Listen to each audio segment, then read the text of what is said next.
This is chapter 8 of Life is Pain, and I'm doing several chapters today just because my kids are gone for the day and I have the time to do it. So this chapter is called Pain as a Tool, and this is kind of for our practical friends. Our quote today is from Terrell and Fiona Givens from the book The God Who Weeps, which happens to be one of my favorite books of all time. And this quote is one of my favorite quotes. In fact, in the next paragraph, I re-quote it. So you're going to hear it twice. God does not instigate pain or suffering, but he can weave it into his purposes.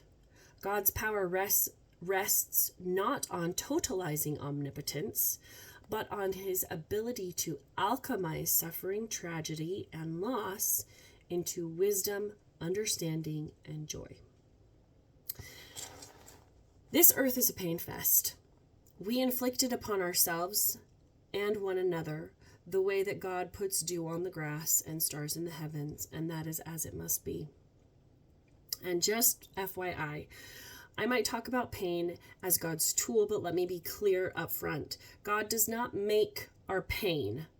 Being omniscient means he just has to let the natural part of being mortal, fallen, and alive on Satan's prison planet to do all of that. He simply weaves our pain for our good, just like it was stated above.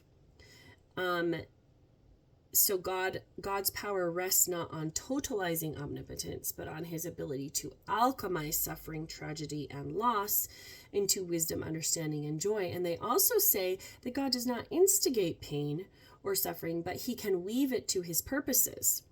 And I would add that this is a precognition of alchemization.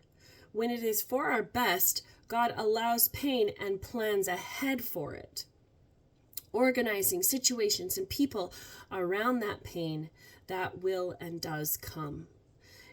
All for our alleviation, mostly, I think. So why? Because pain teaches. Can anyone argue against that? We see it in every part of our lives. We all know it and understand it. From the idioms like, that'll learn ya, to movie quotes like the one from Princess Bride in chapter 1 about life is pain. Anyone who tells you differently is selling something. It's as clear, it is as clear a tool as my father's whooping belt was. And yes, he had a whooping belt. Of course, he didn't use it on me too much. It was mostly for my brothers. How can we make sure that the pain we are going to deal with in our lives does what God intends it to do? Well, I'm asking myself that question right now, and I can tell you, we really, God does his work. And if one part of pain doesn't work, then he'll use something else. So, but my answer in this book is we accept it. We lean into it. We ask Father what we need to learn and bug him until he tells us what he is trying to teach us. We allow the process, regardless of how it feels, to continue. Just as we allow babies to fall and hurt themselves 1,000 times when they are learning to walk, we know that what they are learning and what they are learning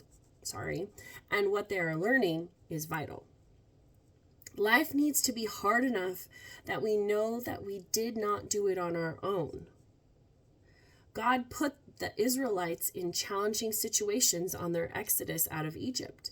No light while traveling at night, no fire for their food.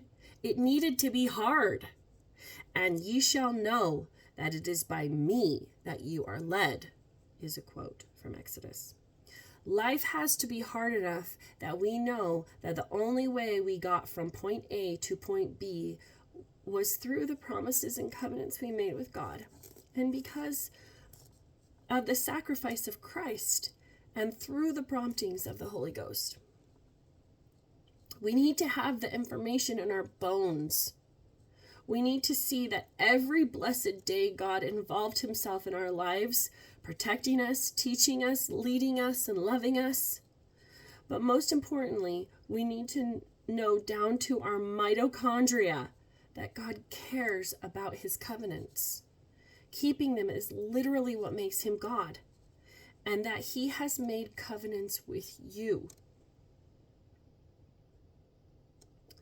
And just as a plug about the second coming here, if we don't understand this last bit through the Spirit, we are going to have a hard time making it through the trials that are ahead for us. Here are a couple quotes from people who are smarter than me, mostly speaking Jordan Peterson, because he's like the smartest guy on the planet right now. Some people think that the way to make other people secure is to protect them from things they don't want to encounter.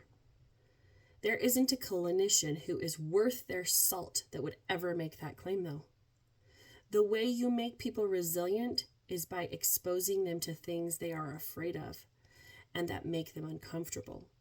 You do this voluntarily, but you use exposure. If you overcoddle people and protect them from everything that is sharp, you make them dull and stupid and narcissistic. And that's really a bad idea. Here's another quote from Jordan Peterson. What's the best antidote to suffering, the suffering of life? Comfort, like when you swaddle a baby. But a better antidote is adventure to excellence. That's a far better antidote to suffering than merely the absence of suffering. That's the bravery of a mother to allow it to happen. But not only that, but to facilitate it, telling their child, away you go, kid, away you go. The child might ask, why? It's dangerous out there. The mother will say, yeah, no kidding. But it's more dangerous here if you stay with me. You might lose your body out there in the world, but if you stay here, you'll lose your soul. That's it.